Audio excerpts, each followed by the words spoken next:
to draw this meeting into order and declare it open, being the Council Extraordinary Meeting, Monday the 9th of May 2022. It is being recorded. As most meetings, and we've got a full house, including the overflow room with video, and I'm going to ask our Dave to read out just the health and safety announcement. Dave. Good afternoon, everyone, and welcome to this meeting of Waikato Regional Council. Just a few brief notes. When you're moving around the building, if you could please wear your masks, that would be appreciated. You can remove them when you're seated. We've set out seatings in this and the room next door. If there are no seats available, then the room is at capacity, and please try the other one. There's no standing room as such. Bathrooms are just out the door and to the left-hand side. And in the event of a fire alarm or some other alarm, please follow the instructions of staff. The fire exit is out the door and to the right, or through reception, depending on the instructions that staff are giving. Thank you very much. Thanks very much, Dave. My first task is to call for apologies. I think we've got a full house. Is that right, Dave? I also would like to just welcome everybody to this meeting that obviously concerned in regard to upholding democracy, and particularly I'd like to welcome members from the Bay of Plenty Council, kia ora, and also His Worship the Mayor as well. Ash, thank you for taking the time to come in your busy schedule. The confirmation of the agenda, it has been set out. It's kind of several parts to it. The most important part, obviously, is that where we consider the removal of the chair. I have been advised by the top constitutional lawyer that would be a conflict of interest if I chaired that part, and I certainly will not be chairing that part. But I understand our deputy chair, Katarina, will be doing that part of the agenda. Chris, would you like to add any further comment? Thank you, Mr. Chairman, and kia ora councillors. I just want to acknowledge the members of the public who are here, both in the council chamber, those in the room next door. I see some familiar faces there, and those who might be online watching the live stream. Just also like to acknowledge Worship the Mayor, Ash Tanner, and other councillors who are present in the room, both from Bay of Plenty Regional Council and from the City Council that I'm aware of. The matters raised today are extremely important for Council, and as we can see, there's a high amount of public interest in it. As the Chief Executive, I've tried to ensure that there's a fair process in place for the meeting to run smoothly, and importantly, that any risks to Council are fully understood in going into this. On the back of matters that have been raised with me in recent days, last week, by some councillors, I have sought advice from staff, and due to the seriousness of the matters, I've sought external legal advice. That legal advice has been circulated to all councillors over the weekend. All councillors have received the same advice. The advice has indicated there are risks that you need to be aware of. To this end, my Chen from Chen Palmer has offered to attend in a confidential meeting to assist councillors of any questions they may have regarding the advice that she's given. So, Mr. Chairman, I'm recommending that Council should move into public excluded session for a short time. What this means for those who are the public who are here and those who are online is that those in the chamber will need to vacate for the period of which we're public excluded, and those watching online streaming, the streaming will cease and it will recommence when we move back into open meeting. That's me, Mr. Chair. So I'm suggesting that someone move that we move into public excluded. Just by comment, while members of the public sounds disjointed, the advice we've had is that this is the best way to move this forward in the most appropriate way. I have the pleasure in moving that we move into the public excluded section of this agenda. Moved by Remington, seconded by Councillor Mahuta.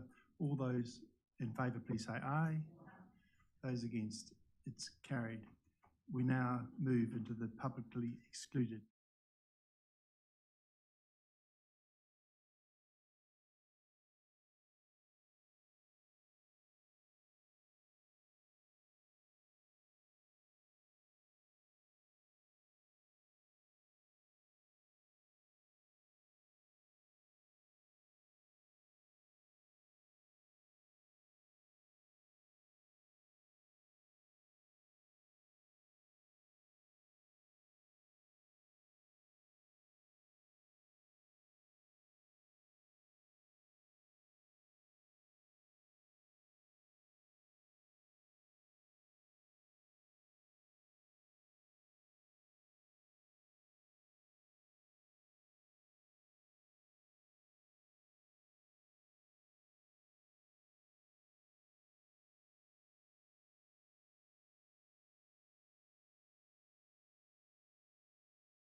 Yep, Stu and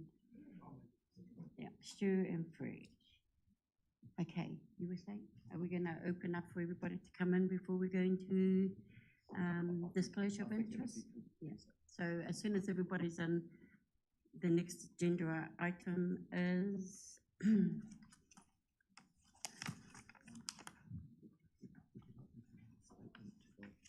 You never gave me a chance to rebut.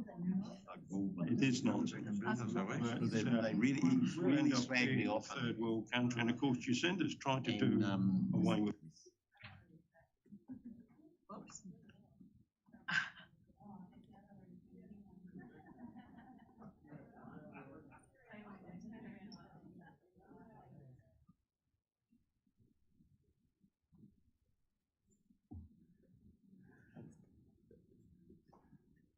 I'd just like to thank the public, both in person who are present and online, for your forbearance while Council just had an opportunity to talk with legal advisor.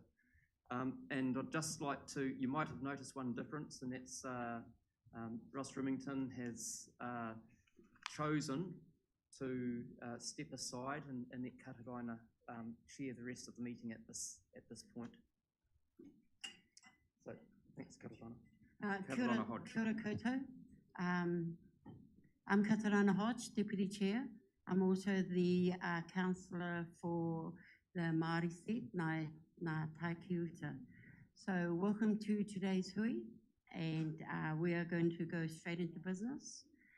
So our next agenda item is disclosure of interest. Madam Chair, I'd like to disclose the pecuniary interest that the chairperson has for the reasons that our legal advisor put forward to us, i.e. the difference in the salary structure between a council law and the chairperson.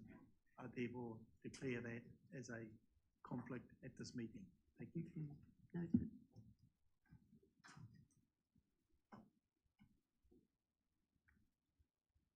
As there's no one else, can I have someone move our disclosure of interest, please? Angela and you, do you want to speak? Yeah, can I ask a question?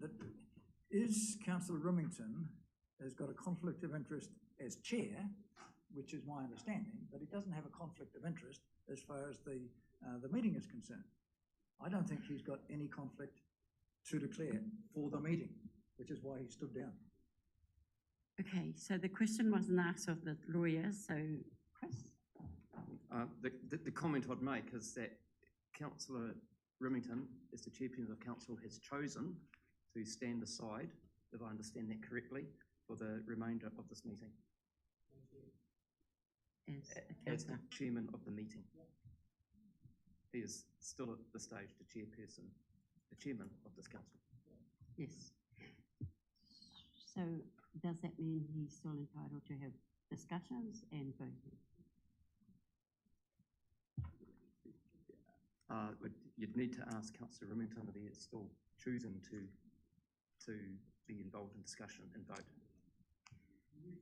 Carefully, all the information that was sent out to you is very clear in the Tompkins Wake report. If you want to take time to read that, so be it. But that's the way I read it. Kapai. So, who was our mover? I forgot.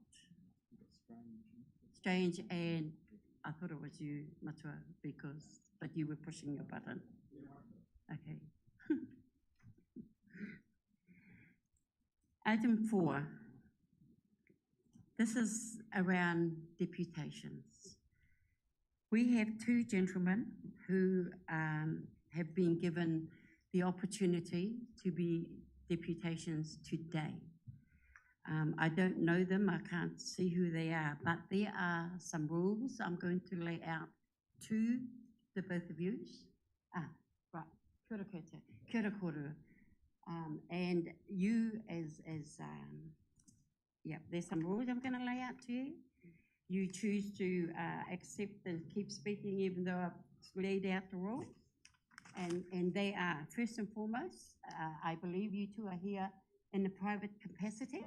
Therefore, I don't want to have any corridor around your councillor status for Hamilton City Council.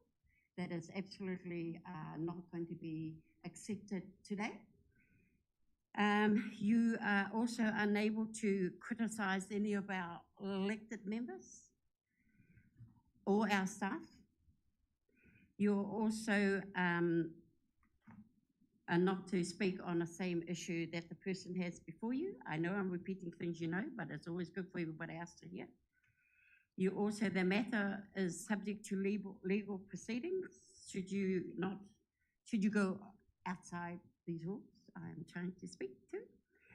And as you also, I don't, as we've said, we don't want to hear any disrespecting speech from you both around our staff and our councillors, which also leads to bullying speech that you might decide to use, and eloquent speech that only you understand. And the other one is that, of course, the matter is subject to hearing, including a hearing of submissions with a local authority or committee, so should this go there. And also, you have 5 minutes each. We have a timekeeper that will keep you to time.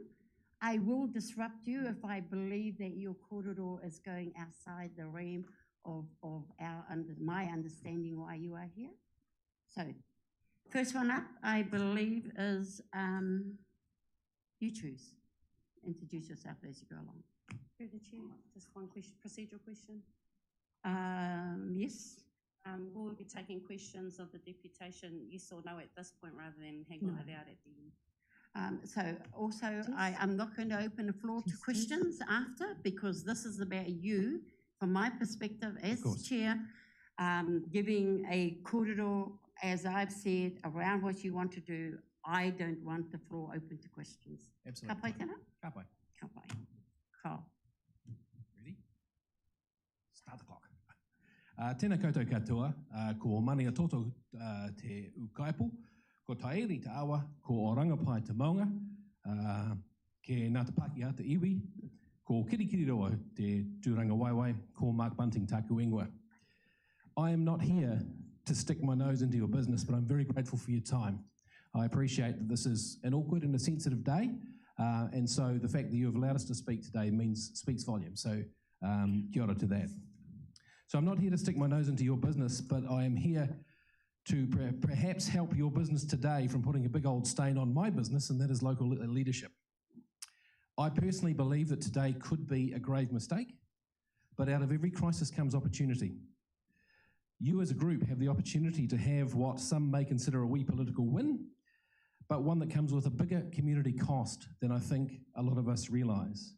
And you have an even bigger opportunity yet to earn the respect of our community by finding a peaceful way through this matter. What we do speaks louder than what we say. So I'm not here... Oh, did I say something wrong? Oh, good. to stick up for Russ. Heaven knows he's annoyed me and offended me plenty of times and will probably continue to do so. But such is the beautiful diversity of Aotearoa. I'm here to stick up for the office. And I'd like to do that by making sure 4 respectful points. Number 1, courageous conversations. We have an incredible renaissance of culture in Aotearoa, we'll all agree.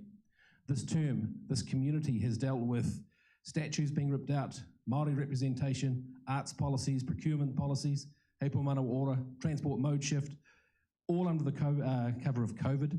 And as we look around comes the biggest central government transformation of local government we've ever seen in the form of RMA reform, 3 waters, the review into local government, and heaven only knows what's coming down the track. Now that's a lot for our community to digest. So understandably, there's a lot to be angry about and a lot to be afraid of. How do we get through it? Kōrero, talking and listening. Some stories are hard to hear, but they must be heard by everyone. And if we truly listen to what's being said rather than focusing on how it's being said and the manner in which it is spoken, then we will be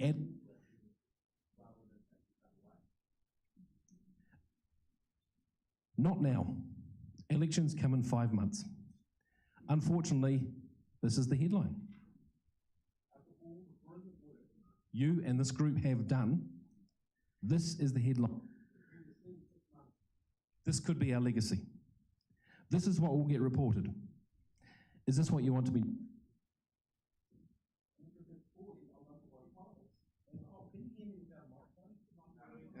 Oh, people online can't? Okay, sorry. Okay, I'll do my best. So the media love this. Believe me, Jeff and I have worked in the local media for many, many years. We know how it works.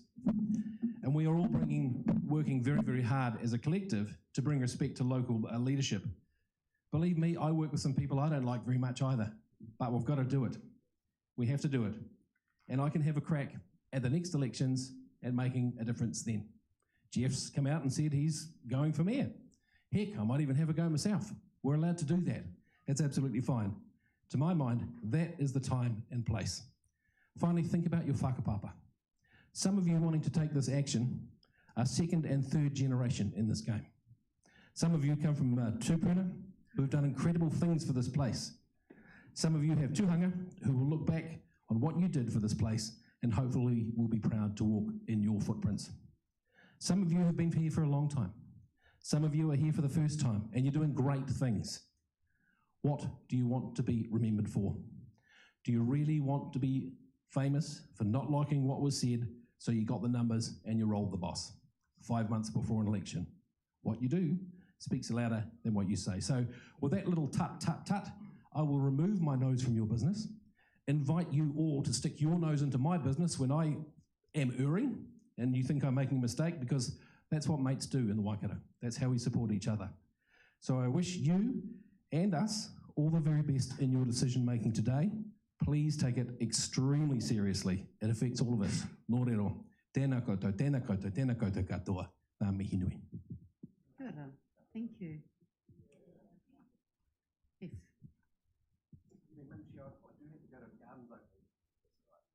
You may leave if you want to. We're not asking questions, so ka pai tēnā. No, thank you for coming. Jeff, all yours. Thank you, Chair, CE, councillors. Thank you for the opportunity to speak today. I'm speaking as a private citizen, as a resident of Hamilton, not representing Hamilton City Council. And I'm also not here to try to tell you what to do, although I do realise that a media story last week that I contributed to, something I said might have seemed a little bit bossy, and I apologise for that. I tend to be a bit like Russ sometimes, a little too blunt, according to my wife, so I apologise if I came across strongly. I'm not here to try to tell you what to do. I'm here to respectfully urge you, respectfully ask you to take an action other than sacking your chairman today. I've known Russ for 23 years, firstly as a reporter when he was Mayor of Hamilton, and we had an adversarial, exciting relationship. And in latter years, we've developed into friends. He's a very good man, an extremely kind and generous friend. Russ has always been blunt and direct and honest to a fault. That's how he's wired. We're all different. And Russ doesn't try to walk both sides of the street, and that's a rare quality in politicians. I admire it. Behind his manner is a hell of a lot of depth, intelligence, and a very deep love and respect for Hamilton and Waikato and its people. And I would ask you not to underestimate that. I don't deny that Russ may have crossed the line in terms of the way he expressed himself, and I don't think Russ would deny that either. He can shoot from the hip on occasion, as you all know. We're all human, and people don't always express themselves as they mean to in verbal conversation. I know I don't. But being blunt about your views doesn't mean you're not sincere. And I think it's a pretty powerful, not to mention frightening thing to sack someone for expressing a sincerely held view. Can I suggest that a code of conduct approach may be a better way of handling the issue? I actually think publicly toppling Russ today for expressing himself months out from the end of the term would be an incredibly sad outcome. Firstly, for Russ himself, who is a man who has served the community for 40 years through organisations such as Field Days, Hospice Waikato, Well Energy Trust, Hamilton City Council, and of course the Regional Council. As a reporter, I covered Russ's achievements with the good and the bad back in the day, and there are a lot. The walkway around the lake that no one else dared take on, the joint venture for the Novotel Hotel, Innovation Park, the creation of Claudelands Park, Te Araho Social Services Village, wide spectrum of things there. And he is a deserved recipient of the Freedom of the City, a very rare honour. That's who you'd be removing today as your chairman. Secondly, personally, I think a coup is a sad look for any council, and I would urge you not to go down this path if you can help it. Because I think personally Russ has led this organisation really well, and with only months left in the term, it would be quite obvious that it's not being done for performance reasons. It will appear as if it's being done for effect, for impact, for punishment. And above all, I worry that it sends a signal that we as a community can't discuss issues such as Three Waters and co-governance openly. Because if in doing so we cause offence, we will be publicly shamed and punished. Is that really a signal that you want to send? Surely we must be able to talk about these issues openly. Shouldn't we be encouraging debate rather than stifling it, rather than shutting it down? I don't think we should tiptoe around these issues because they affect all of us. And if we're going to take the community forward together, we need to be open. We need to have these conversations. If we make these issues taboo so they can't be honestly discussed and questioned, I think that's counterproductive because I think it drives the feelings underground and it deepens resentment and ultimately fosters division. This community hasn't had a decent conversation on Three Waters and co-governance. My plea is don't shut it down before it begins, please. Don't take such a drastic action. Sorry. If you can help it. Can you close it off now? Absolutely. Okay. So there is another way you can handle this issue today by following a code of conduct process. I know from first-hand experience those can be rigorous, tough and humbling processes because I've been on the end of them as well. So I urge you to go down the route. You will still make your point, but I think it will be classier and a more unifying path to go down. I sincerely believe you will take your community with you if you take this step. Been over that path. Move on. They will respect your use of discretion. Thanks for the opportunity to speak today. Thank you.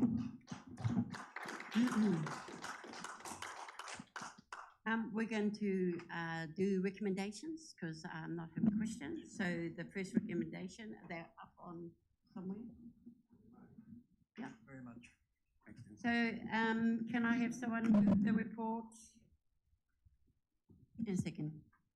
Thank you. Can you see who that did? Stu Newburn and Timber.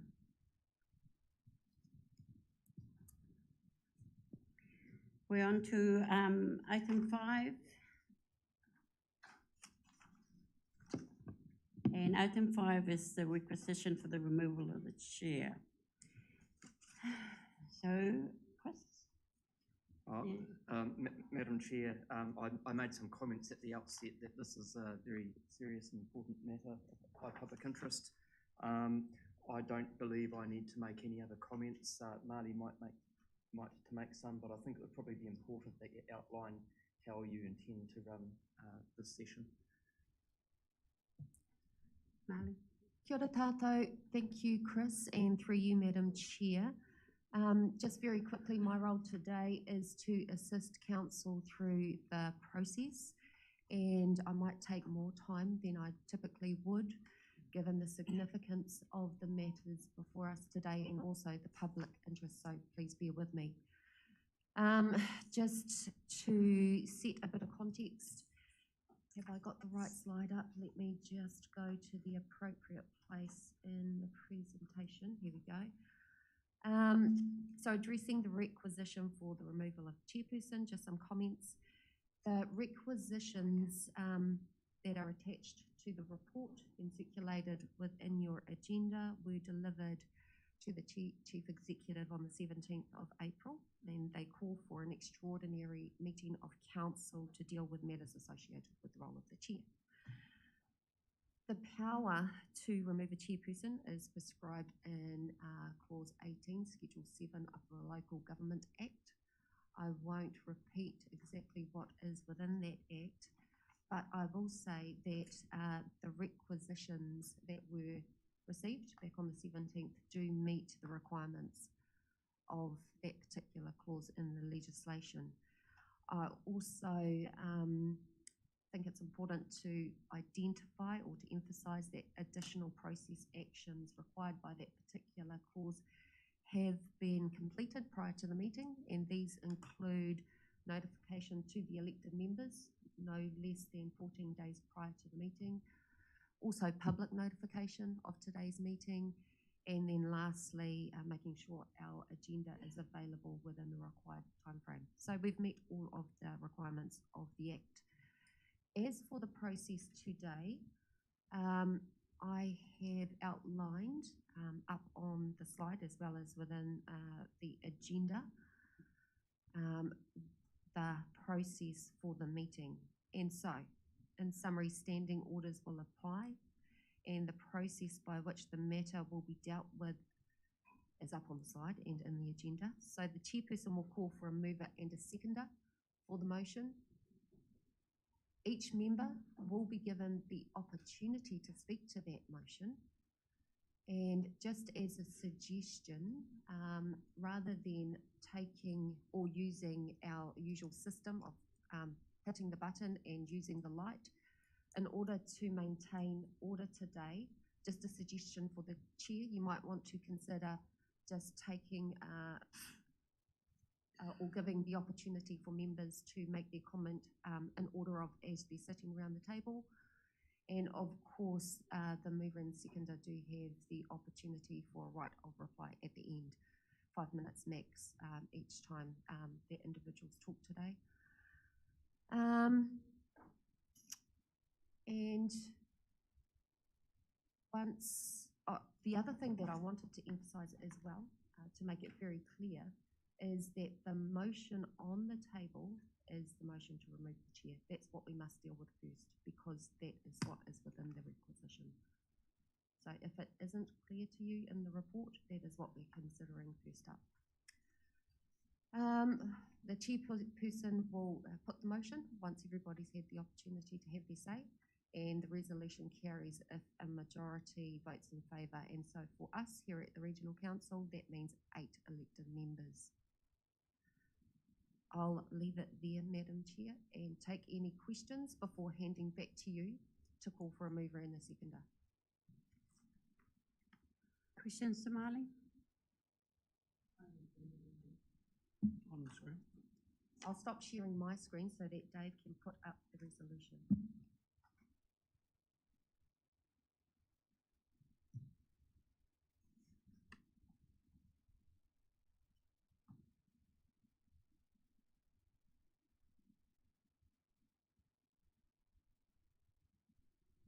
What are you putting on?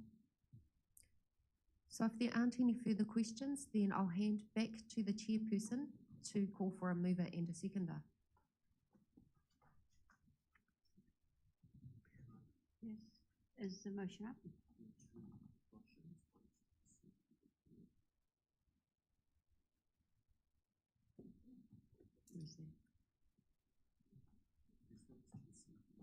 Yep.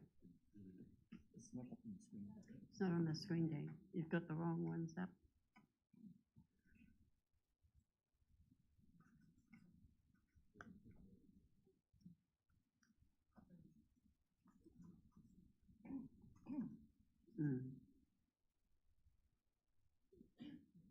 Second time lucky, guys.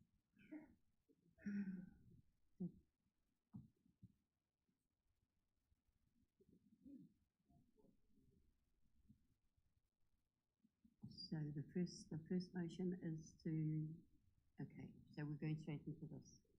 Okay. So the motion is that the council removes Councillor Remington from the position of Chair of the Waikato Regional Council. Do we have a mover? Stu Nivo. And seconder, Dennis Teague. Okay, so I am going to do a round table conversation. I'm going to leave the mover and the seconder for the end to take into everybody's consideration the corridor. It's going to be timed, unfortunately, for 5 minutes. So I'm going to start with Kathy, and we're going to go this way, Kathy. So Kathy, you're up first. 5 minutes. Thank you, The Chair. recommendation Okay, only. so I don't support this recommendation. I believe that fair process, natural justice and good outcomes are the things that we always need to focus on, and I think these are things that we would all agree that we're committed to. I guess that's why I'm concerned about this requisition for the removal of our chairperson. I think the timing of this is a political thing. And I also believe that rolling the chair is a major thing. It's an upsetting thing and a huge upheaval for us all, and a really sad reflection on the majority of achievements by this council in this triennium. Now, Russ might have been bold enough to say some of the things that others haven't on issues to do with things like Three Waters, the Ohiniwai proposal, the water care applications for additional water allocation from the Waikato River. He's even said, he's even been bold enough to say that sometimes we have problems with getting a quorum in committees with iwi, and sometimes these things are difficult for us to say, but actually if they're things which are real issues that we have, we need a leader who is going to be willing to speak them. I think it's important to look at the big picture of Russ. I'm proud of the things that he has led us to achieve in this triennium, and I don't believe there is justification for removing him from the chair's position. Now, the thing is, he has recently been accused of making statements to a journalist, which Russ denies. He says that he's been misrepresented in this article, and he's made these claims really strongly. I think as a council, we always have to act on the evidence, and if somebody is disputing something this significant, then we should actually wait for his complaint to the Press Council to be considered. I don't believe that we should make a decision to remove him from his chair without actually knowing whether those statements were true and whether he was represented correctly. So my understanding is the journalist hasn't been willing to provide a transcript or a recording. They want a court order to do that. And what I ask is, why would a journalist require a court order if they believe strongly that their evidence is sound? I guess for me, it's just, I would have thought if they have confidence in their accuracy, they would have provided it. They would have been happy to do so in time for this meeting. And I believe that what court would judge a person as guilty without having that evidence, I really believe that if we do judge him guilty without that evidence, and Russ gets his Press Council complaints subsequently dealt with and it shows him to be right, how are we going to feel about that? I personally am going to feel really unhappy about the decision that this council has made. I think it leaves us open to legal challenge, and even worse, in my opinion, it reveals us as ethically damaged. So I would just like to say that a lot of councillors around this table have done things which I don't believe have always been done well. There have been times when Russ has had people turn up in his office and bully him into doing certain things, which I don't think are right. I don't think it's fair that, for instance, he's had the finger pointed at him completely over the issues to do with Fred, because a lot of the councillors around this table have demanded that Russ deal with Fred really harshly. It's councillors around this table who've actually put that pressure on to get very harsh outcomes for Fred. And look, I think we're all of the opinion that that needs to be looked at again. I believe that everyone needs to look at their own bullying behaviour, and they really need to ask themselves whether they've been fair. Again, I just take you back to fair process, natural justice, and good outcomes. And if there is another way of getting a good outcome that is fair, that reflects well on us all, then that is the one that I think that we should actually take. So I guess from my perspective, I think we're putting ourselves at reputational risk. I don't think there's justification this close to the election, and I believe it is a political move rather than something which can be justified from the evidence. So I do not support this recommendation. Thank you. Thank you. Stu, husband.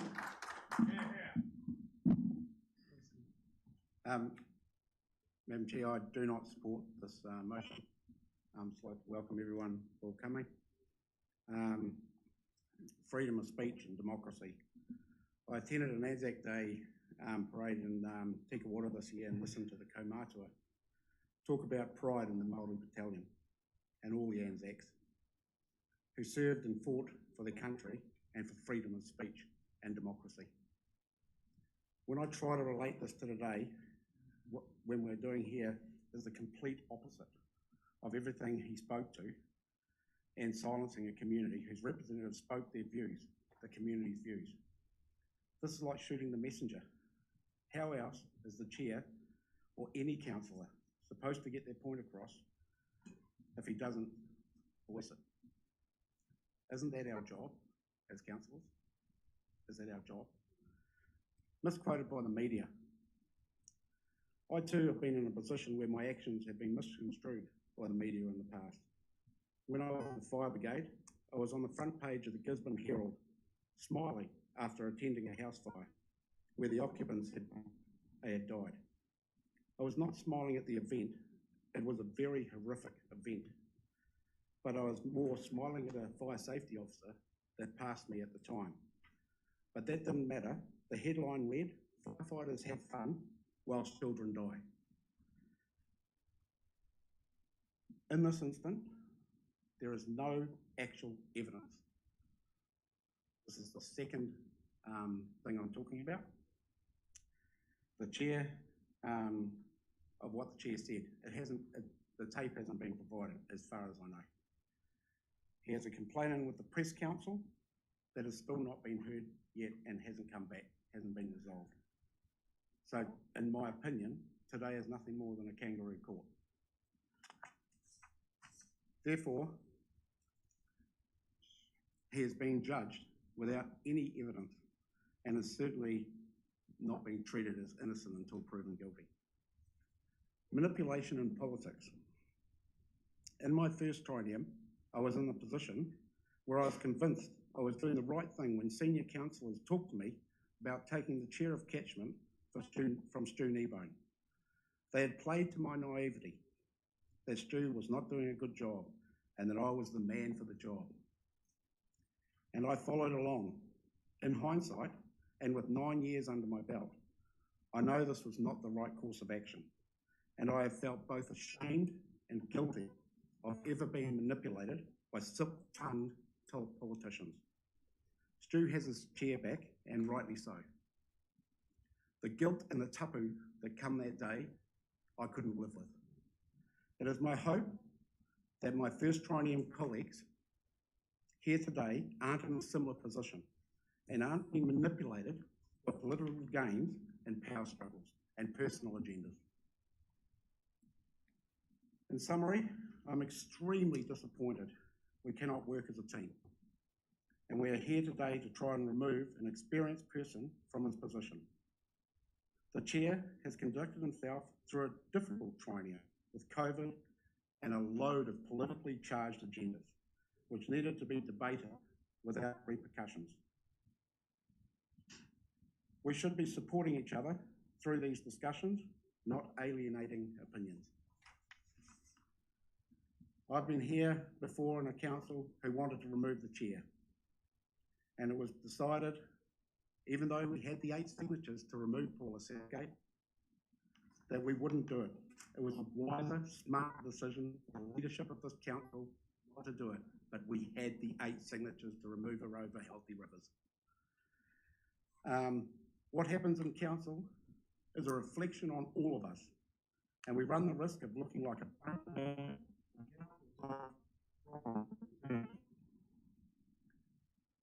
This, to me, is 100% a 3 waters and co-governance conversation.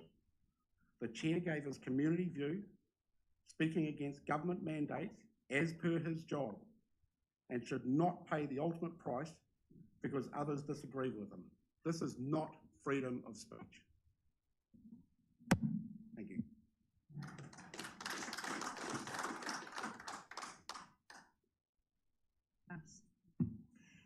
Thanks, Madam Chair, and thanks for the kind words from the previous 2 speakers. Look, I might not be perfect, but I'm upfront on my values, and I clearly state and articulate what I stand for and don't talk in 2 tongues. I must say you were a good young council, that you were trendsetters, and you've been that right from the start. We set the first Climate Action Standing Committee in this nation. Public transport is a dedicated committee, and how long that's taken to actually get that to where it is today. You know, within a kind of month coming into office, we were confronted with coronavirus. I went to our Risk and Management Deputy Chair, Councillor Quayle. I said, this is going to be a biggie. I remember Barry said, my view, it's really going to be just a SARS and an escalation of that. That meeting we had, I think was about the first week in January. The Prime Minister was still in Australia. I just had a gut feeling this is going to be a big one. And we laid down our plans, and that is leadership, and you were part of that. I wrote to Minister Mahuta concerning standing orders of all councils, that the risk is that we would not be able to function as councils in this country because we would not be able to vote if we're not in person. Vaughan Party, exceptional CEO, said, we'll get round that. We'll actually give the delegated authority both to myself and to Vaughan as a check and balance. And that really got the show on the road. Minister Mahuta did respond and alter the legislation. We were the first to identify what could have been a massive problem. Previous speakers have said the Water Summit. This council, I believe, over the 25 years has never really been and taken the strong PR role as we have in the last 2.5 years. Sleepyhead again was a good outcome. We've demanded better urban design and public transport facilities in what could have been just another Pocono. The Tahuya train and a lot of kind of, if I may say, misinformation. The last was actually listening to the report on Radio Raglan where Councillor Lishwak was stating there were 10.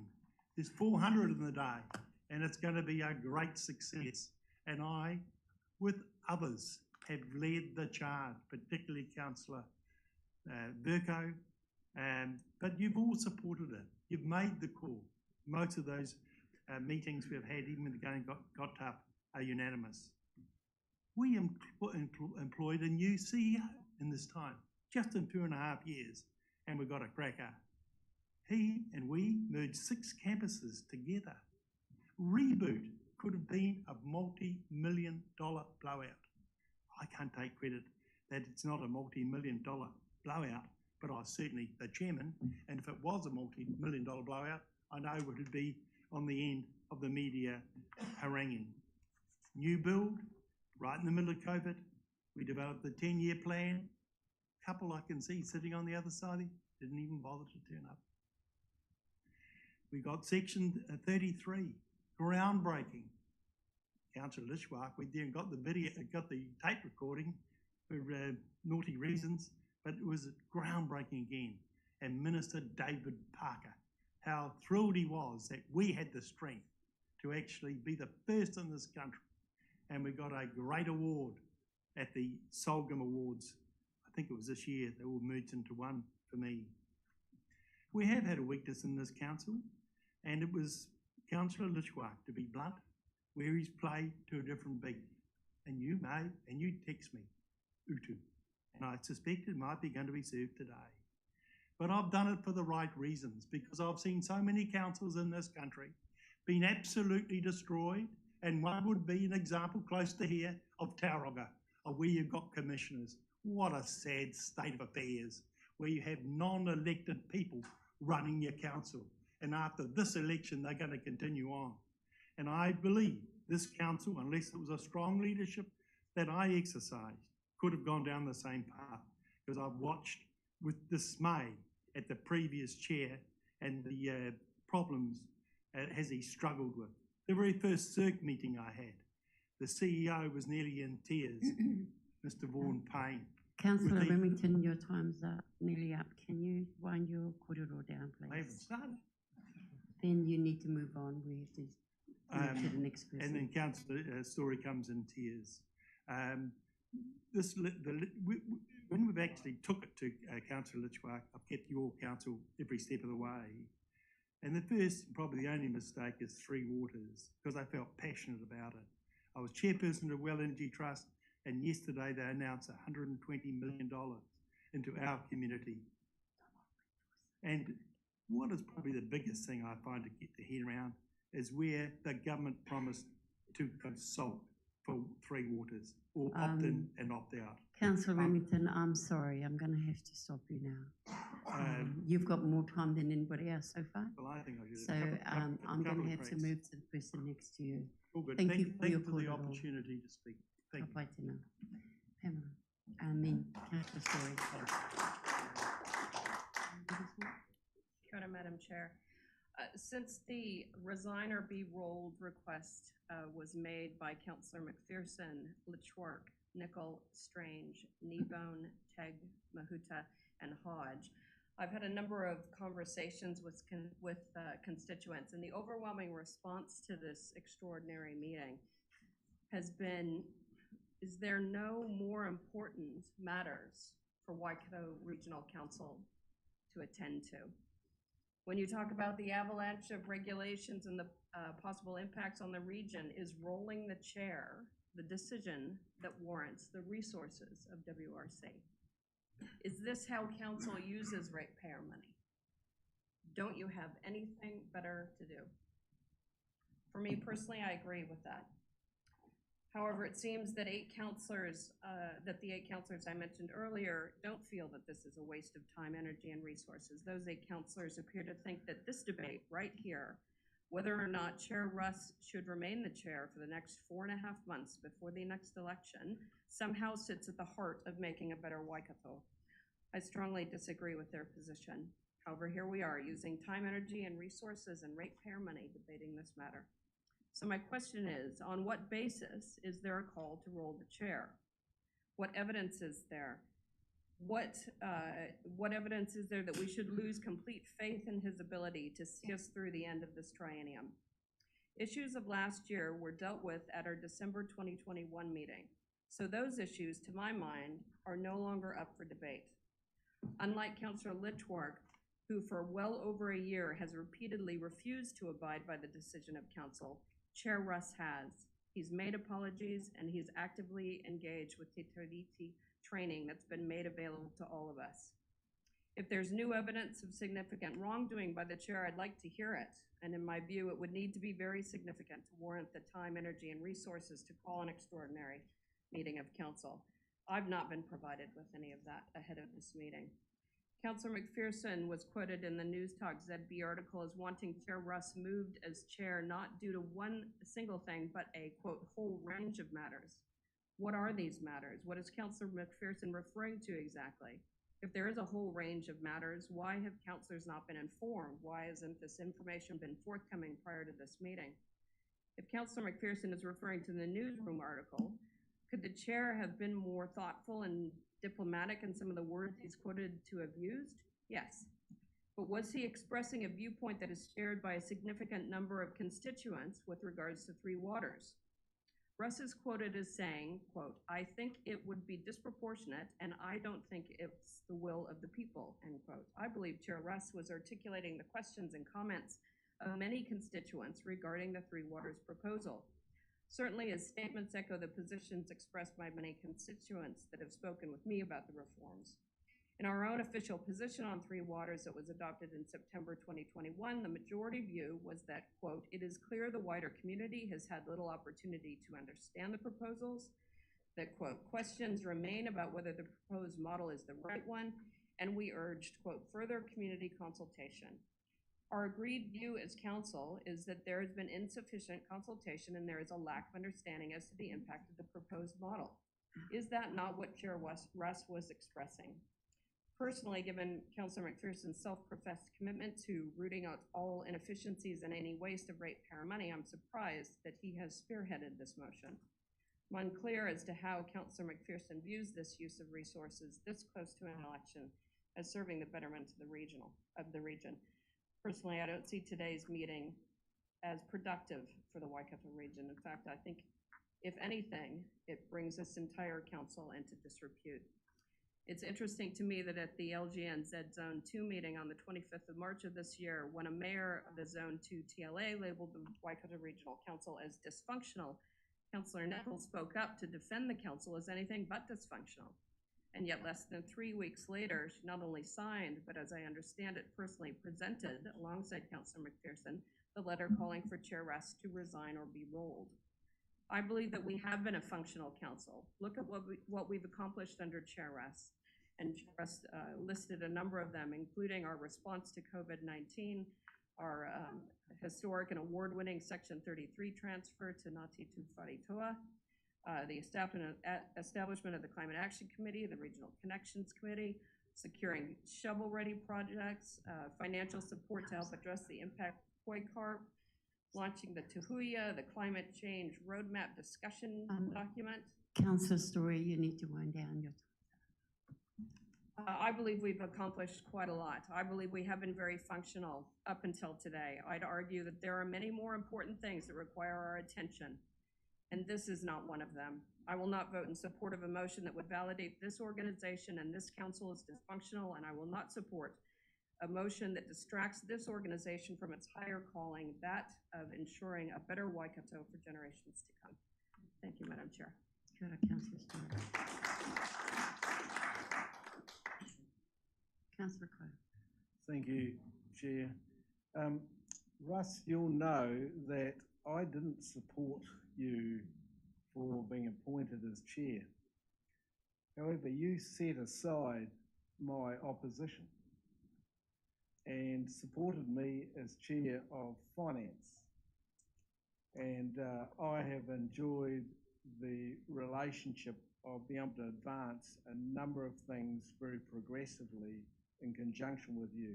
So you didn't apply what some may apply, which is when somebody opposes you, you put out pasture. That did not happen. So I thank you for that. And I reiterate, some councillors have said that we have achieved a lot in, it doesn't always get the press, but we have achieved a lot. And I'm keen to ensure that this council is recognised as having achieved a lot and the actions that we've taken to date. So this particular point is one which is to a degree of regret. I do seek to hear, I want to hear today the evidence that led to the signing of that letter, because I have not yet seen that evidence. So I'd like to see that, and I thank you, Chair, for being able to speak prior to the other councillors. So I'm looking forward to that. But I do not support the motion currently. Thank you. Andrew.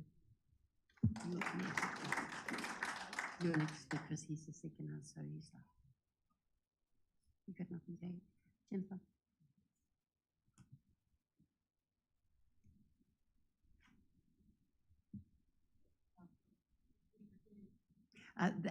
Andrew has chosen not to speak. Dennis is the seconder, so he's going to be later. So, Jennifer.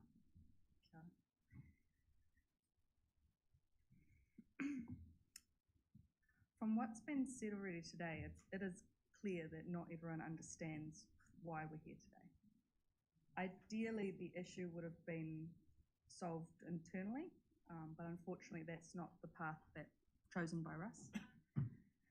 We're here today because the majority of councillors have lost faith in the chair. If Russ had really listened to the debate on the 9th of December, and definitely the discussion in the council-only time in early April, and really read the letter that was handed to him, it's due to a range of reasons that have been creeping up over time. There has been inaccurate communication of agreed council positions, and he's been in the media mentioning his own view. And then I want to tell you something that's actually really useful to know. There is a real difference between a mayoral role and a chair role. There was a long debate on that about 30 years ago in the last big reforms. And it was made, the specific decision was made not to make the chair of a regional council, of a regional authority, elected by the people. It was to be elected by their peers. Now, mayors have many more liberties to be the voice of the people, as well as being a representative spokesperson of their council. A chair role is simply a voice of the council. And so it is a serious thing when someone is speaking with the regional council chair hat on and not sticking to the script that they were given, because we do want the democracy to work in the way that it was designed.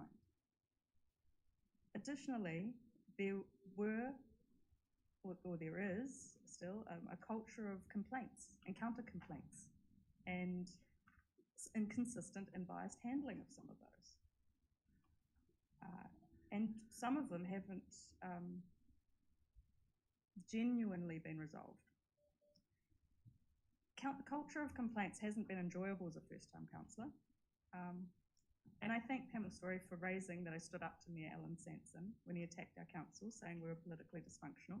And he was putting that in context of saying that we weren't making good policy decisions, which I took a lot of exception to. Now, context there is that Mayor Alan Sanson and Chair Brimington don't get along. So a bit of a dig perhaps happening at the LGNZ Day. But I will certainly stand up for the decisions that this council makes and has been making. I think we have worked well in that regard. When we shared some of those concerns in the council-only time, there was not even an attempt made to keep or regain our trust. It just seemed like our views were indifferent to Chair Remington. And since then, he's also not been in touch to ask how he could rectify things as such. I voted for Russ Remington at the start of the triennium because I genuinely wanted to. There were no deals, nothing. I came in and he literally had the better speech, to be honest. Over time, I've obviously come to this point where I've signed that initial piece and we're here today. And for your information, I have also not had any constituents tell me that this isn't the right way forward, and I've had some external stakeholders give some positive feedback. So that's important to me as well. And that's my addition to why we're here today. And I see there are two possible paths forward. Potentially Russ stays, that's a real possibility.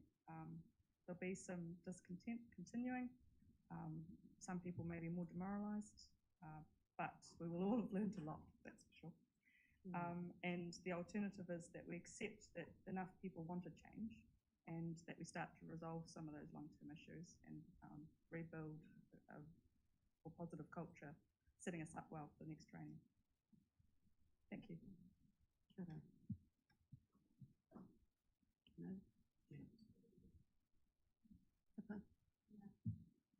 Tēnā tātou. I think us cleaning out our own house is good governance time. It doesn't have to be at a separate meeting like today, but if we don't tend to it ourselves, then who else gets to? So holding the conscience of this council to account is good governance for this region, in my opinion.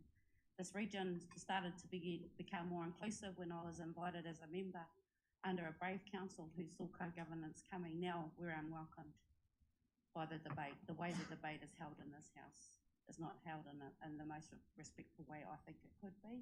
And in fact, it's held in forums where where the co-governing partner isn't there to speak. So there's no mana in that kind of conversation, in my opinion. This council has had no mana in my community for this term for a lack of wanting to be in relationship with them. That mana is led by the chair. Now, Russ, to your credit, December, you said you took the growling, you'll take it, and we'll work forward. So on that basis, happy to work forward with you. Then we got to the unfortunate comment being quoted again.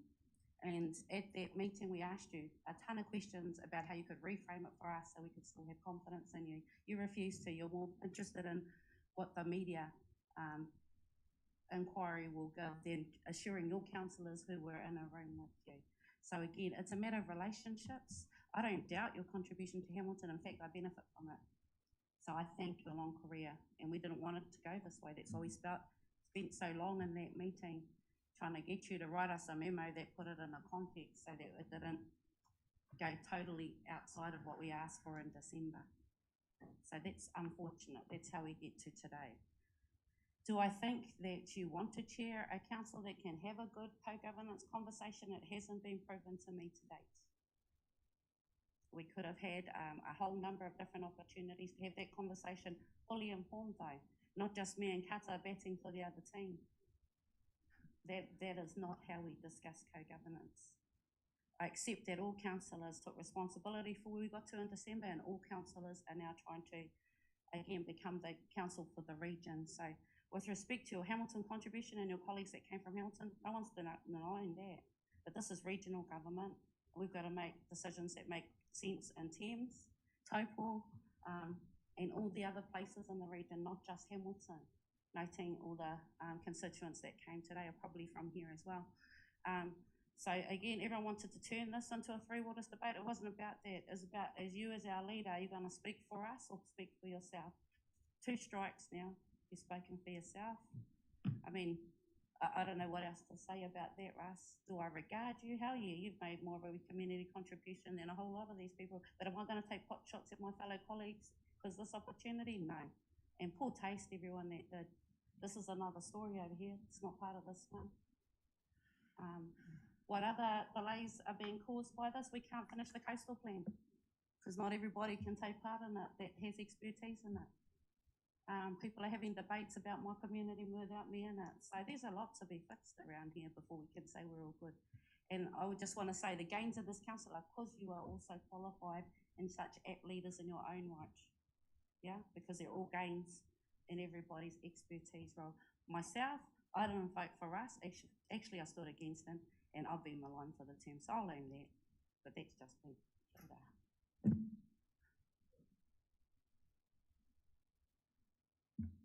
Thank you, Chair. Yeah, I want to make this clear. This is not about Three Waters. This is not about Fred. What it is about is this. It's clear that we've lost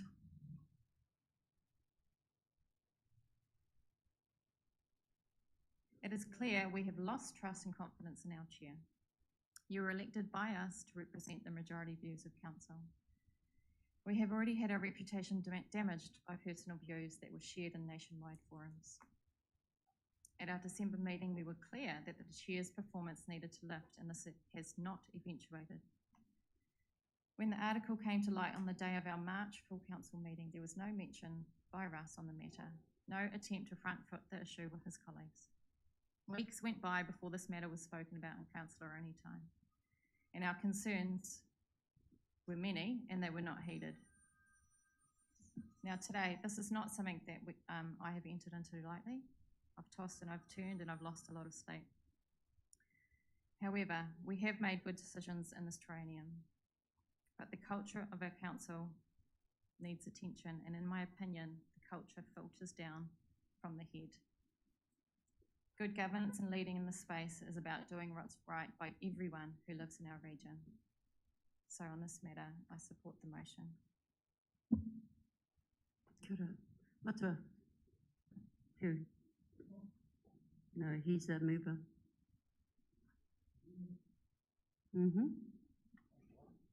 Wake up.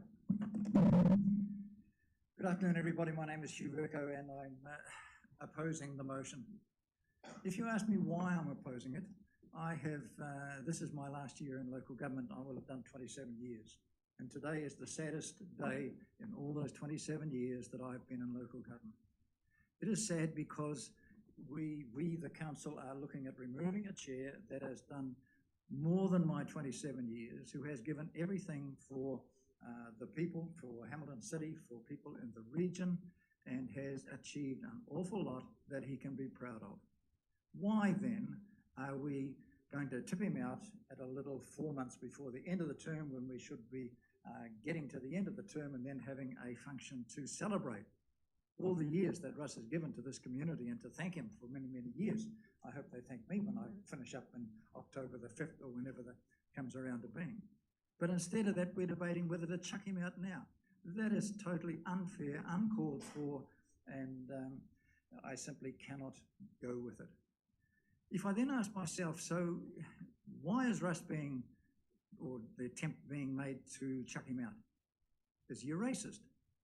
Let's put it out there. Is he a racist? In my opinion, Russ is not a racist, never has been, but he's a person that says what he thinks. So therefore, if you say that he's not a racist, and I'm looking for evidence like some of the other speakers have done and said, what is the crime that Russ is guilty of? Why should we hang him now? You can't go back before the 9th of December meeting and saying he did this before December, because we dealt with that at the meeting after the 9th of December. That is gone. You now have to say, what is the crime that Russ has done since that meeting that warrants his head being cut off at this time? And nobody's yet told me what the crime is, the deadly crime that he has put into there. So we look at what Russ has expressed his views on. And firstly, he said that he is opposed to Three Waters. Can I quote from a very, very leading publication that distributes all the way around the area, and make a note of it if you like, and the person over there sitting there, Mayor Tanner from Manamatepiako District Council, is also quoted in this wonderful paper, of which I own shares, so therefore I'll declare a conflict of interest, but never mind. The headline in the paper for this week on Three Waters is 32 councils oppose Three Waters. 32 councils. It doesn't say Mayor Tanner doesn't like it, and we know that because of his comments. It says 32 councils oppose Three Waters. So if 32 councils oppose Three Waters, is Russ not entitled to say that he is not supportive of Three Waters at this stage? And I say, yes, he is. It's free speech. He can say what he thinks, and if others believe him, or it starts a dialogue for those that say, no, Three Waters is a good idea, to start the dialogue as to why it's not a good idea and all the things that can go wrong with it. So therefore, we're obviously, or hopefully, not hanging him because he is opposed to Three Waters. So what are we hanging him for? Partnership, co-governance, call it what you like. It is an issue that is up for discussion at the moment and is being discussed freely. For those of that wonder where I come from, I live in a Maori world, I live in a Pākehā world. I understand the scenarios that are in there and the debate that is being taken place. What and how is there an inclusive New Zealand, and how do we get there? And a lot of the discussion that is out there is saying, let's talk about it. If you don't talk about it openly and honestly and you're too scared, well, if I say I don't approve this, they'll call me a racist. Help yourself, if you want to have a go, I'll take it to court.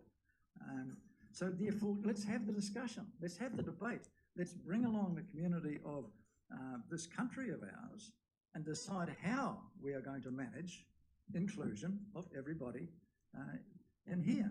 So it's a good thing.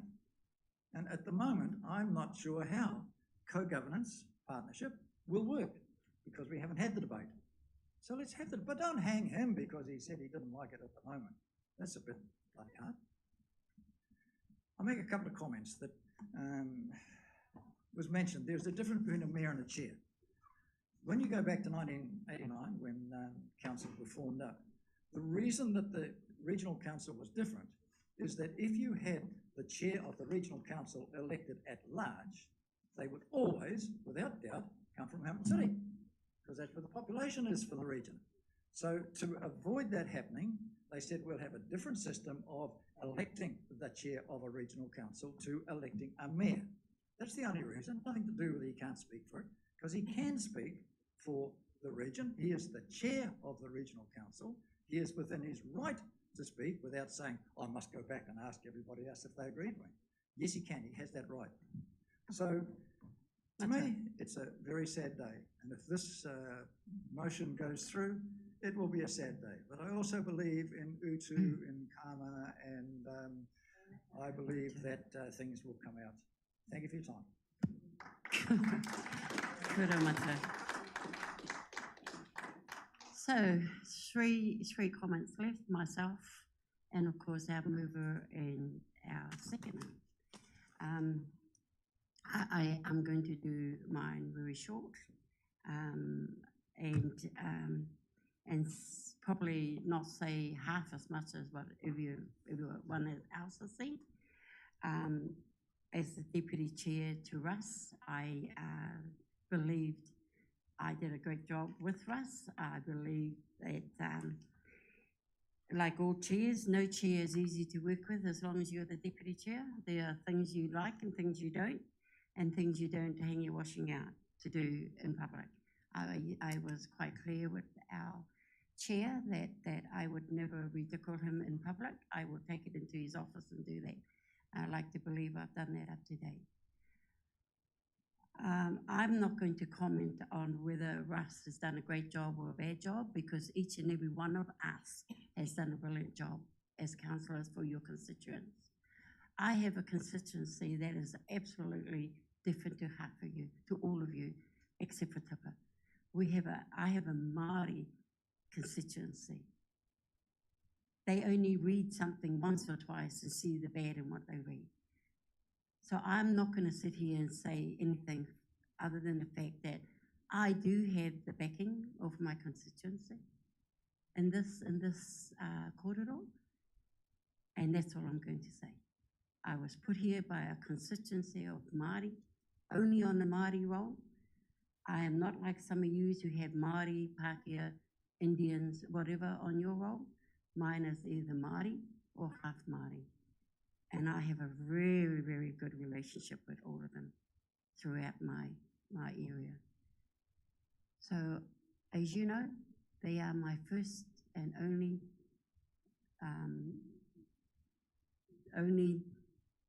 aroha I have to give to, and I give it to the rest of you when I awhi you in your area where there's Māori.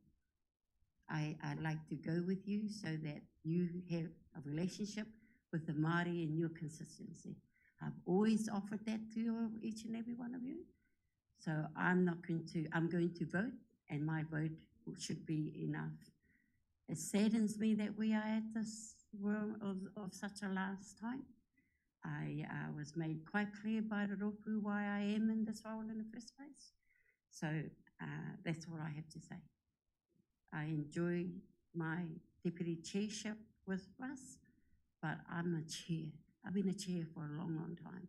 So I will enjoy my deputy chair with whoever is the next chair, or if it's Russ, or wherever I go. So just letting you know that my constituency are who I'm backing today. So, mover first or seconder? Which one of you want to go first? You got a little bit more time than the others, but not that much more. Please keep to your points. Okay? Yeah. Okay, thank you. Look, obviously, as a seconder, I support the motion. But I wanted to begin by thanking Councillor Rimington for the assistance he gave me as a new councillor. For example, his decision to form the Climate Action Committee and his support for public transport out in the region stand out to me. But fairly early in this term, it became obvious that you have a divisive style and you struggle to draw a clear line between when you're expressing a personal opinion and when you're speaking on behalf of the council. I can recall back in 2020 when in the space of 1 hour you made public statements about coastal hazard protection policy and then purported to commit council to a multi-million-dollar regional development grant when council had not debated or even adopted a formal position on either. The problem was not about the ultimate council decisions, but the imposing of your personal views and the confusing of the public conception of where the public stands. This is why an attempt, as we've heard now from 5 speakers, to frame Councillor Remington's chairmanship as only being about Three Waters issue is totally wrong and misguided. It has nothing to do with that issue. What it's about is that we as a council had developed a carefully considered position only to have you misrepresent that position and to articulate your personal minority view. In December, we passed a censure and no confidence motion, but unfortunately that warning went unheeded, and we've had further examples of failing to accurately communicate the council's agreed position. So I want to be crystal clear about this. This has never been about the Three Waters issue. For me, in large part, it's about the chair's failure to accurately and fairly represent clearly expressed majority policy of the council on many issues. And as I've said, this has been going on throughout this triennium. And I have to say, this stuff matters because, as many others have said, we've made some great decisions as a team and remain highly functional. But unfortunately, our reputation as an organisation has suffered because our agreed policy positions have been overtaken by miscommunication by the chair and the controversy that follows. Thank you. Thank you. Sure. Thanks, Madam Chair. Look, Ross, we sat down with you at a councillor catch-up nearly 4 weeks ago, just ourselves and you, and we raised serious concerns with you directly. And as has been mentioned by other speakers, we couldn't get a straight answer from you. And it kind of felt like you thought our concerns would go away if you fobbed us off. That's how it felt to me. We felt almost effectively incapable of getting you to take us seriously and understand where we were coming from. And that's been a pattern for quite some time now, and that's fundamental to why we formally asked you to vacate the chair. Now here we are 3 weeks later. We're facing a really challenging and to be brutally honest, a really unpleasant decision, both for you and for us. And I don't think anyone in here is happy about where we've found ourselves today. I've really agonised about this decision. But equally, we just can't continue on the current trajectory, Russ. I agree with some of the other comments here that we need to sort things out in a better way. But, you know, we can't escape the fact that during the past 3 and a bit weeks since we asked you to resign, you've made no effort whatsoever to reach out to me, and as I understand it, most of the others that signed that letter, to see if there's another way to fix this problem. I've had 0 contact from you, Russ. You know, we all make mistakes, stuff happens, and you've said that, we all do it. But the problem we've got is you make no effort to be up front with us, tell us what's going on, in other words, maintain our trust. So, you know, you've not proposed any solutions, Russ. You just want another fight. That's what it keeps coming down to. And look, I'm tired of that approach, Russ, and I just want to move on. This isn't about Three Waters. It's not our game. You know that, never has been. It's not about freedom of speech and media mistakes and so on. For us as WRC, I don't know what the issue is with co-governance that people are talking about, because we've been doing that for over a decade now. Half the community don't even know, and that's testament to the fact that we just get on and do it with our iwi partners, and it works really well. I mean, every single freshwater consent that gets issued by this council has gone to our iwi partners for consideration. You find me anyone that's had their water consent rejected by iwi. It just works, you know.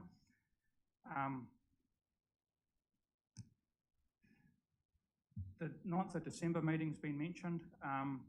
Not once have you checked in with us as has been mentioned, we really raised some serious concerns there, and I acknowledge your apologies, that was good, but not once since then have you checked in with any of us or with us as a council team and asked how we were going, were we happy with stuff, were we happy with the way in which you were addressing all the concerns we raised? Not once have you come to us as a team and said, how am I going?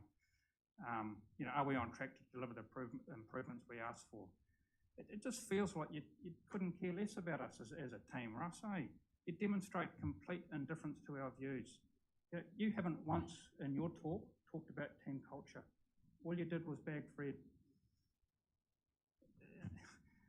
So look, to finish, I've been around this table for 10 years now. When I got here, relationships with many of our partners and stakeholders were not great, and Hugh will testify to that. He was very critical. The previous council term, the then chair, he got us to a place where the regional councils were really well respected and valued part of New Zealand, or Waikato, I should say. This council here, we inherited some really valuable relationship capital, if I could call it that. But we haven't been looking after it. Instead of building on it, we've been mining it. Look, to summarise, I acknowledge your community contribution, Russ. It's been really good. No one denies that. But we can't keep continuing down the way we're going. So look, I've got an open mind, but I'm really struggling here because despite the numerous requests we've given you, you've given us nothing to work with. Thank you, Madam Chair. All good. We're going to the motion now. Anything you want to say? Marley? Good. All good. We're going to the motion. Happy to help. So at this point, Madam Chair, now that everyone has had the opportunity to speak, it's time to put the motion. Back to you. Okay, so the motion has been moved by Councillor Kneebone, second by Councillor Teague. And the motion is that the council remove Councillor Remington from the position of Chair of the Waikato Regional Council. So all those in favour of moving him, please raise your right hand. Is somebody going to count this, Marley? Yeah. Division is called, so we'll take names. Those for the motion are Councillor Teague, Councillor McPherson, Councillor Nicol, Councillor Litchfield, Councillor Mahuta, Councillor Strange, Councillor Kneebone. And myself. And Councillor Hodge, thank you. So that is 1, 2, 3, 4, 5, 6, 7, 8 members in favour. Yep. To put against. And the against?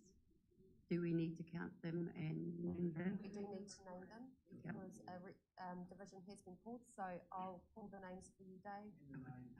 Those against are Councillor Husband, Remington, Story, Quayle, Burko and White against. Thank you. So the motion has been moved and it's absolute that Councillor Remington has been removed as the Chair of Waikato Regional Council. Thank you, everybody. Madam Chair, under standing orders A, it's quite permissible for me to make a personal statement without interruption. Madam Chair, may I say that obviously disappointing,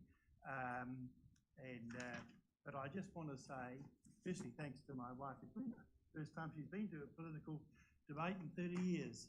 Probably not one that she wanted to come to, but it has been seriously, Madam Chair and councillors, an absolute honour to be able to serve and to lead a council in which we've done over this period and years before. And that's democracy. Democracy has spoken. It's not in my favour in the numbers, and that is the result of debate and the opportunity to actually talk about issues around the table.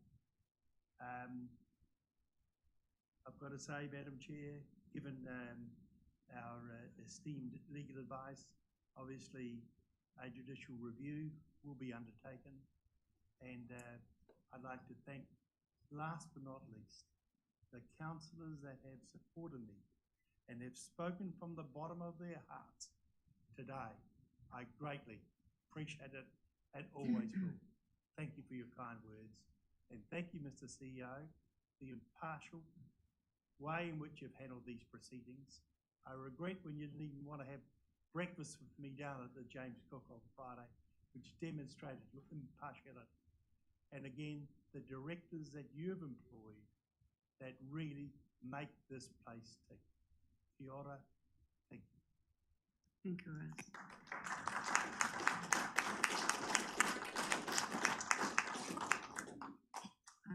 Because our time has been over 2 hours, we're going to have a 10-minute break before we come back to the next session.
we got everybody here.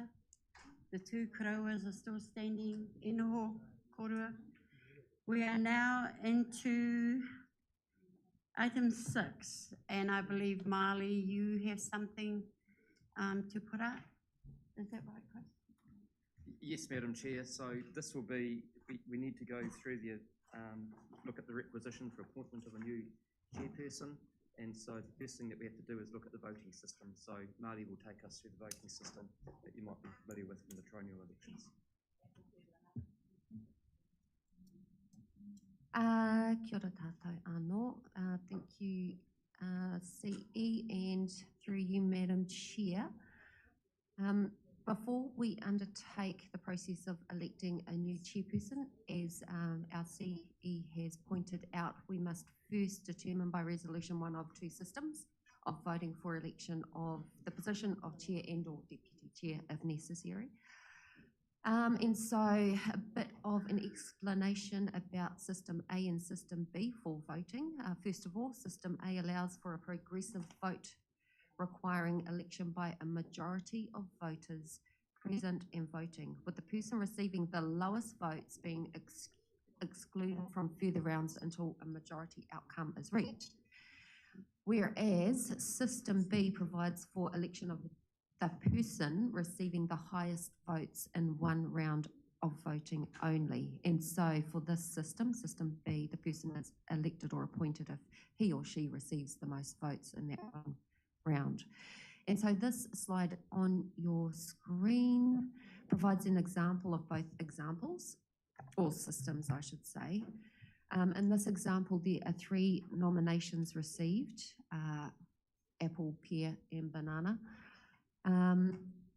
As you can see under System A, after the first round of voting, apple is ranked first, banana second and pear third, and so a second round of voting is required. And because pear receives the lowest votes in the first round, pear drops off. Second round, after the second round of voting, banana is elected because they have the most votes. But if you have a look at voting System A, in that situation, apple is actually the nominated person who is elected because after the first and only round of voting, they get the most votes. So I just thought that would be a useful sort of demonstration of the difference between the two voting systems. Before moving on to the processing and allowing you to choose which system of voting is best in this circumstance, just a reminder that we must also select the method of resolving a tie. And the two options available today are either a toss of a coin or by random selection. So moving on now to the process, standing orders will apply. Our presiding chair will call for nominations of the voting system. A nomination of a voting system requires mover and seconder as per usual process. A result is received once a motion is carried. And then beyond that, we still need to make a decision about the method of resolving a lot. And so we'll go through the same process in that regard. Nomination, mover, seconder, result reached once the motion is carried. So that's our process. Are there any questions before I hand back to the chairperson to undertake the process? So, sorry guys, so as the deputy chairperson is not seeking any election, does that wording need to stay in the recommendation? Yeah. And the staff recommendation, Marley.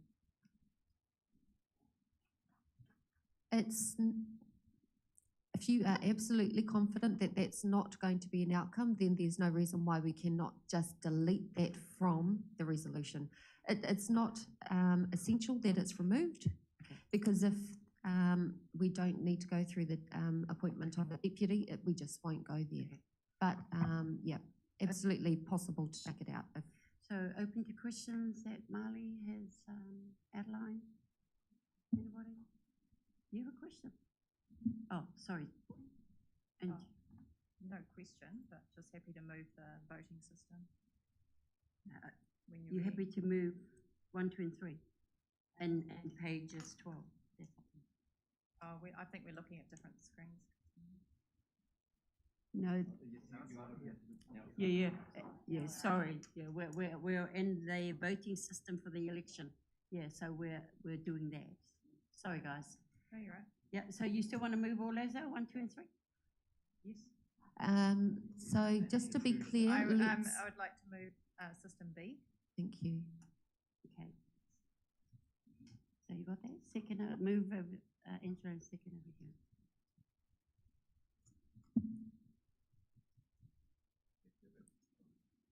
And the event of the tie? That's what I said. Yeah, coin, thanks. Coin instead of the hat?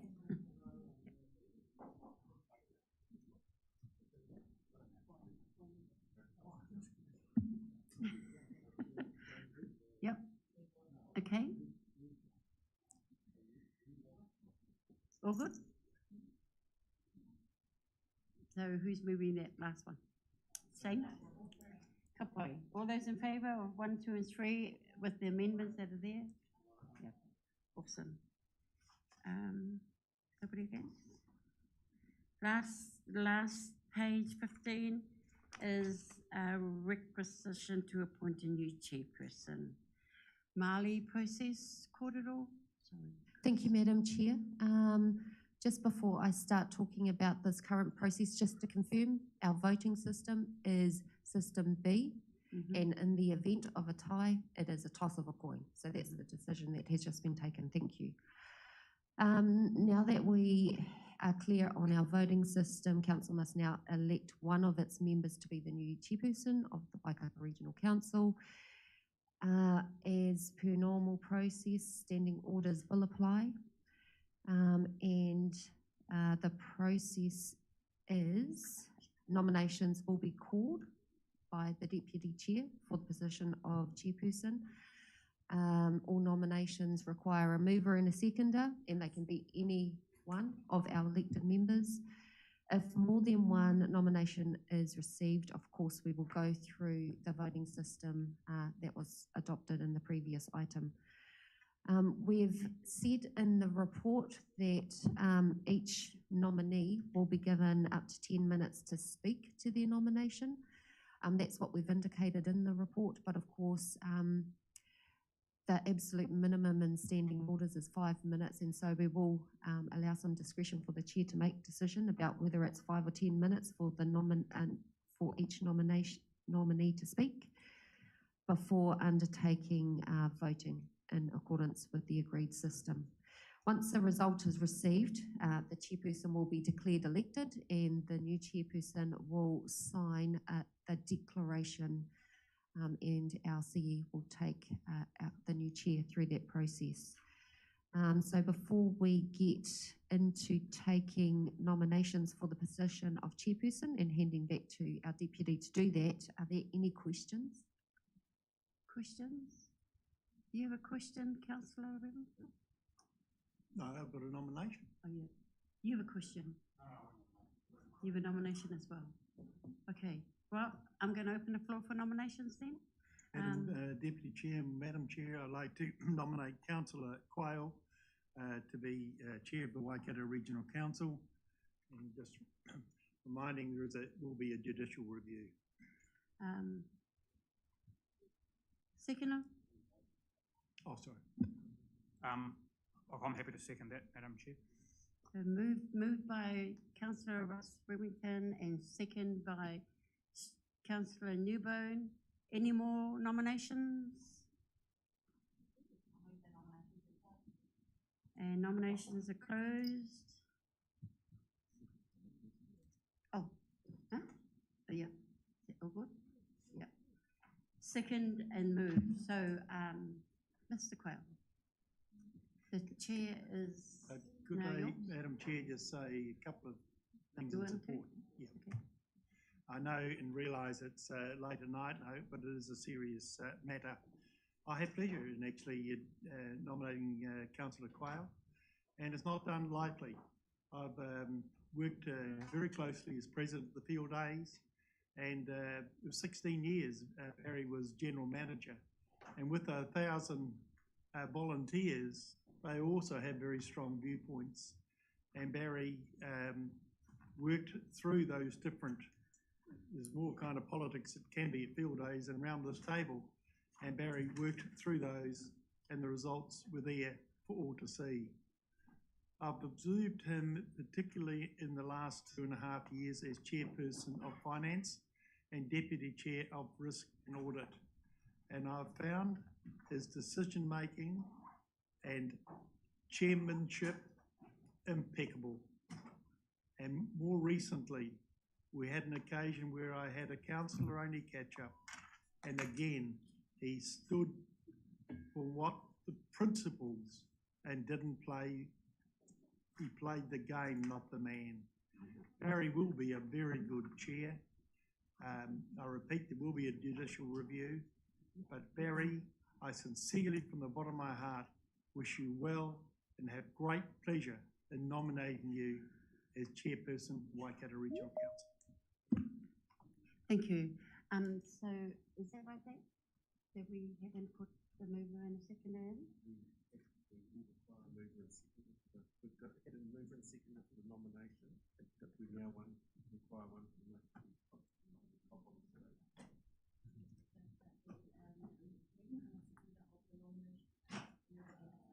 Yeah, which was Councillor Remington and Stu.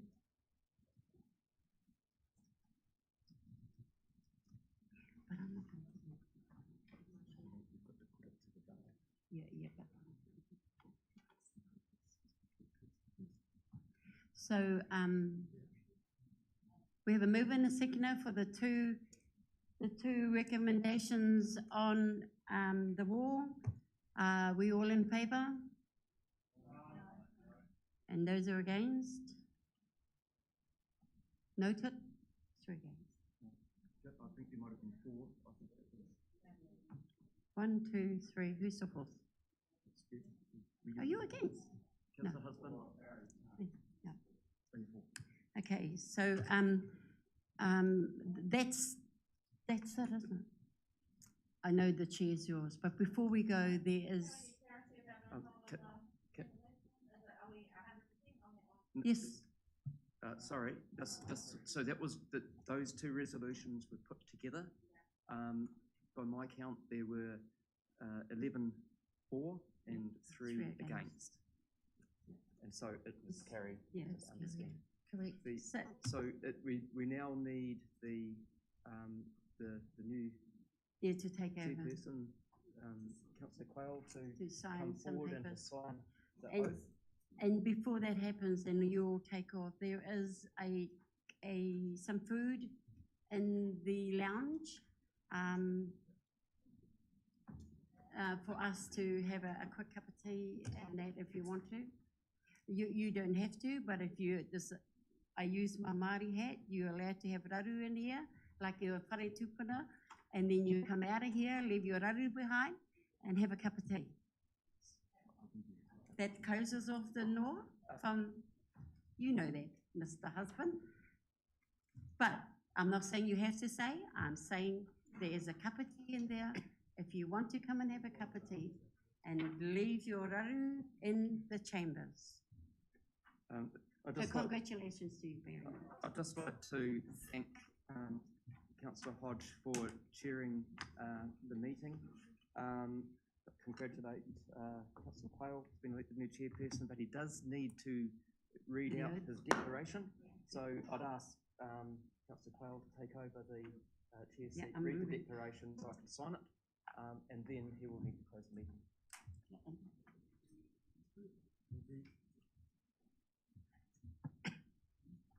All right, just before I read my declaration, you know, it's important going forward. This council acts as one. And the reason I've accepted the nomination is it's going to be very important over the next 4 months, 5 months, that we focus on that we have a cohesion.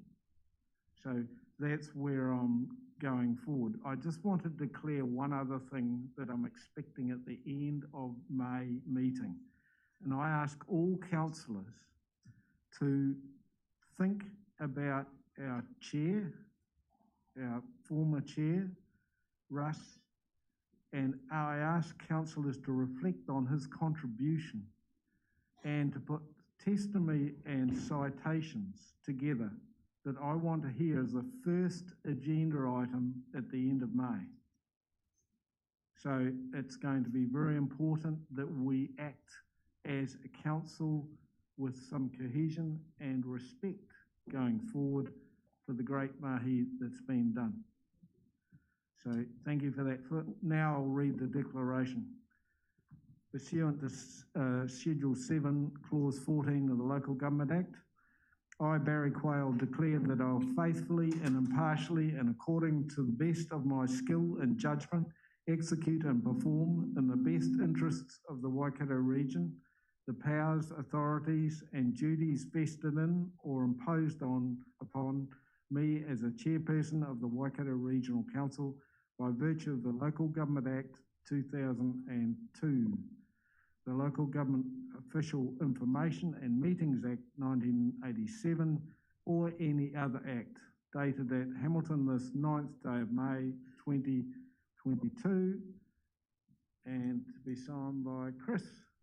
Signed my life away.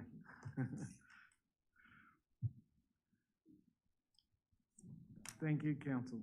Thank you, Mr. And I guess your first act will be to close the meeting. And I'm closing the meeting. Thank you to all, and there's a cup of tea I understand next. Thank you. Thank you.